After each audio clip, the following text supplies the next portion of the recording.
Maka saya katakan pendapatnya di sini boleh dibilang cukup bijaksana. Apalagi saat beliau mengatakan bahwa, tapi yang pasti di sini terlihat sekali kalau beliau itu sangat-sangat condong kepada pesulap merah. Maka karena kita negara hukum, yuk kita selesaikan ini semua dengan jalan hukum.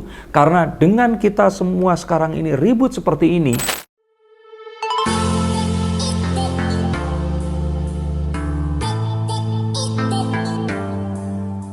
halo Science Seekers, kembali berjumpa bersama saya Denny Darko. Tidak ada yang namanya misteri, yang ada adalah tanda-tanda yang kita semua coba untuk mengerti. Perseteruan antara pesulap merah dan Gus Samsudin ini belum terlihat hilal selesainya. Dan ini menarik banyak opini dari banyak orang. Yang menarik, saya ini dikirimkan link. Sebenarnya ini udah telat karena ini 10 hari yang lalu. Dibuat oleh Bu Ningsih Tinampi. Siapa yang nggak kenal dengan beliau ini? Yang sudah menyembuhkan jutaan masyarakat Indonesia. Dan saya waktu itu juga pernah menanyakan pendapat Mbak Yu tentang ibu yang satu ini juga. Dan saya juga katakan bahwa saya sangat pengen ketemu dengan beliau ini. Nah, saya berkesempatan untuk menonton videonya. Videonya ada di channel beliau, video yang ini nih.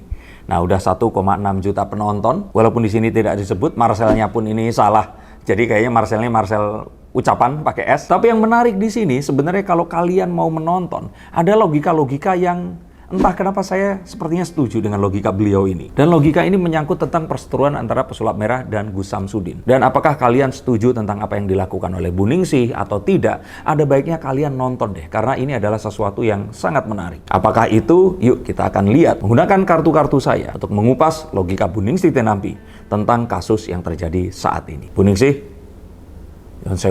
yang pertama, saya akan lihat bahwa beliau ini ternyata sabar, tidak sama seperti saat saya nonton Mbak Yu terus kemudian kenal secara pribadi. Mengobrol dengan beliau ini rasanya mungkin sama seperti mengobrol dengan Mbak Yu ya. Tapi saya di sini nggak mau menduga-duga. Tapi yang pasti di sini adalah beliau ini lebih cerdas daripada apa yang kita pikirkan selama ini. Beliau berusaha untuk menjelaskan sesuatu yang goib dengan kacamata orang awam. Dan tidak ada sebuah upaya untuk mengklaim atau menyalahkan sesuatu. Dan banyak dari nilainya yang ternyata di video ini, itu sesuai dengan apa yang saya pikirkan. Walaupun kembali, saya sudah katakan bahwa saya bukan seseorang yang mempercayai apa yang biasa dilakukan oleh Mbak Yu saat itu. Dan kami pun berteman. Dan saya melihat sebuah perspektif yang sama saat saya menonton video yang satu ini. Kenapa menarik? Karena biasanya videonya kalau nggak tentang penyembuhan, beliau bercocok tanam, memasak, dan sebagainya. Di video ini, apa yang saya pikirkan itu sepertinya terwakili. Dan saya pengen banget ketemu dengan Bu Ningsih ini tadi.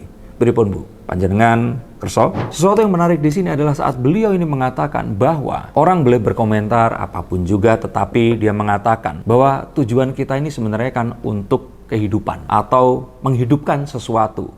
Kalau untuk urusan kematian, itu urusan yang di atas. Jadi sepertinya mewakili sebuah paradigma tentang bagaimana niat seseorang ini terlebih dahulu. Jika ternyata niatnya ini buruk, maka hal berikutnya adalah banyak hal yang buruk juga. Tapi jika niatnya di sini adalah untuk kehidupan itu sendiri, maka mungkin saja akan banyak hal positif yang akan muncul. Walaupun mungkin kadang-kadang ini tidak sejalan dengan pengertian, keyakinan, dan juga budaya dari orang yang lainnya. Kalau dilihat di sini dia berusaha untuk berimbang. Berusaha tidak mengucapkan sesuatu yang menimbulkan kontroversi.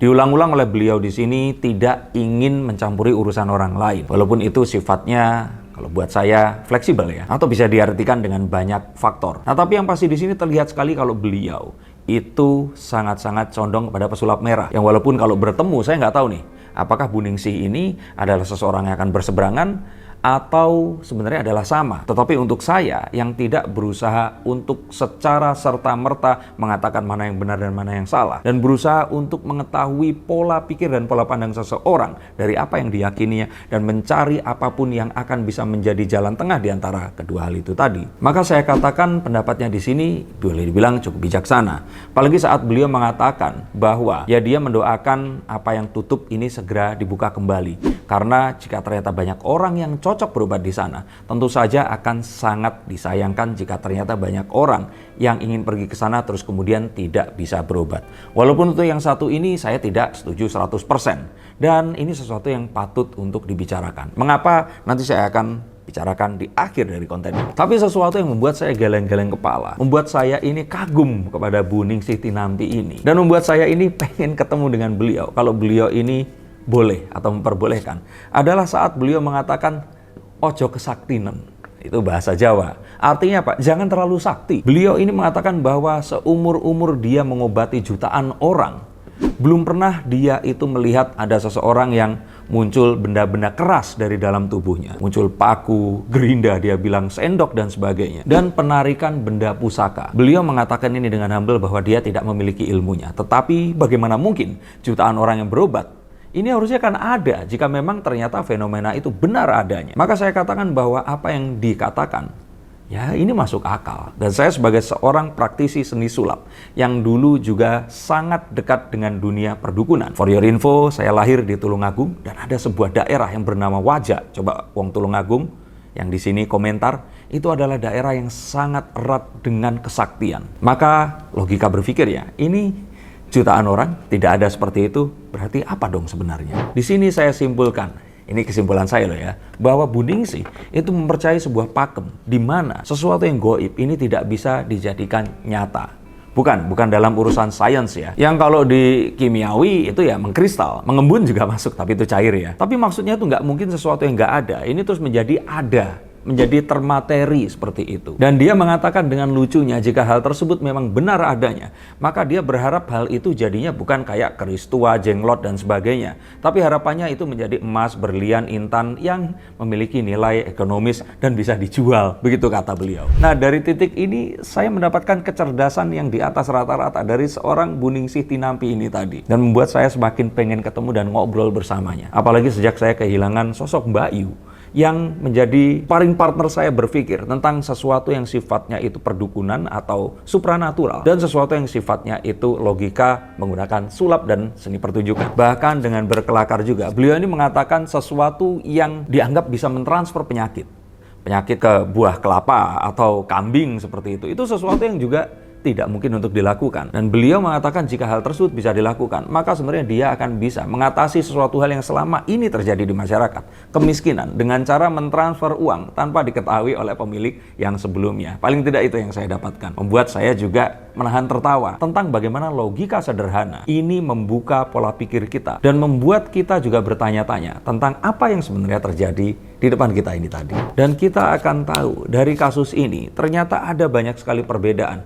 di antara para penggiat pengobatan tradisional ini tadi. Bahwa ternyata di antara mereka pun ini memiliki banyak persepsi, perspektif yang berbeda. Dan semakin membuat saya ingin untuk ngobrol dengan mereka ini. Oke, kalau ternyata Gus Samsudin juga nonton, saya sebenarnya pengen sekali datang ke Blitar untuk bertemu dengan beliau. Atau seru juga ya, kayaknya ke Blitar dulu baru ke Pandaan. Atau ke Pandaan dulu baru ke Blitar. Coba tulis komentar kalian di bawah sini. Kalau saya ingin melakukan, saya pikir saya nggak akan melakukan seperti Marcel. Tapi bukan artinya saya menentang ya. Tapi karena saya memiliki satu rasa yang mungkin berbeda di sini. Sama seperti saat saya berdialog bersama almarhumah Mbak Yu. Itu adalah cara saya untuk dalam tanda kutip memberantas apa yang saya anggap salah. Tetapi mungkin saya lebih terbawa dengan pola pikir dari Kanjeng Sunan Kalijaga yang berusaha untuk mengajarkan sesuatu tapi tidak dengan cara yang radikal di situ, melainkan dengan cara dan bahasa serta budaya yang sudah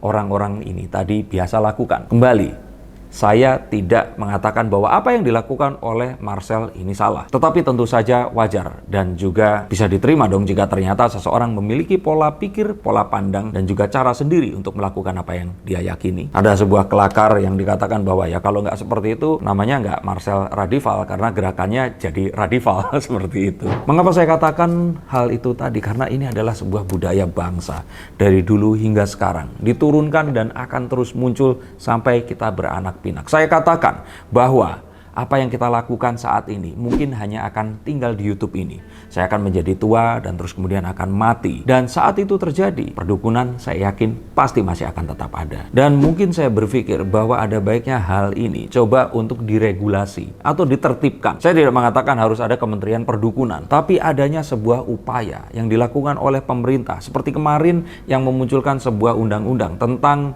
seseorang yang mengaku sakti, dan ini sepertinya harus bisa dielaborasi lebih jauh lagi agar kita tidak kecolongan dengan tindakan dengan tendensi kejahatan yang dipergunakan untuk mengeksploitasi orang-orang yang sedang kesusahan dan kesulitan dengan mempertontonkan sesuatu yang harusnya bukan sebuah proses penyembuhan medis, tapi hal tersebut diakui seperti apa yang dikatakan. Maka karena kita negara hukum, yuk kita selesaikan ini semua dengan jalan hukum. Karena dengan kita semua sekarang ini ribut seperti ini, tidak akan ada sebuah hasil yang akan real dan nyata yang bisa kita nikmati sampai ke depannya. Maka kita akan tahu dan harus tahu bahwa tujuan yang baik ini harus diselesaikan dengan cara yang baik. Tapi kalau mereka ternyata melakukan cara yang buruk, ya tetap harus dengan cara yang baik. Karena jika kita melakukan dengan cara yang sebaliknya, maka apa bedanya kita dengan hal yang akan kita berantas nanti? Ingatlah bahwa yang salah adalah perbuatannya, bukan manusianya. Dan jika ternyata Tuhan saja memberikan waktu kita untuk bertaubat hingga akhir masa kelak. Dan mengapa kita sebagai manusia seolah-olah bermain sebagai Tuhan, menyalahkan seseorang, memvonis mereka, dan bukankah mediasi dan diskusi sebenarnya adalah jalan yang diberikan oleh Tuhan pada kita semua. Terima kasih untuk kalian semua yang menonton video ini. Besar harapan saya bisa bertemu. Karena kalau saya ketemu dengan pesulap merah, karena saya memang sudah temenan selama mungkin 11 tahun ke belakang ini. Tapi dengan Gus Samsudin dan juga Bu Ningsih Tinampi, sebuah kehormatan besar untuk saya kalau ternyata bisa bertemu dengan Anda semua. Dan semoga apa yang dulu sempat saya dan almarhumah Mbak Yu ini sempat untuk diskusikan, ini bisa didiskusikan dengan orang-orang seperti Anda. Terima kasih, sampai jumpa, dan salam.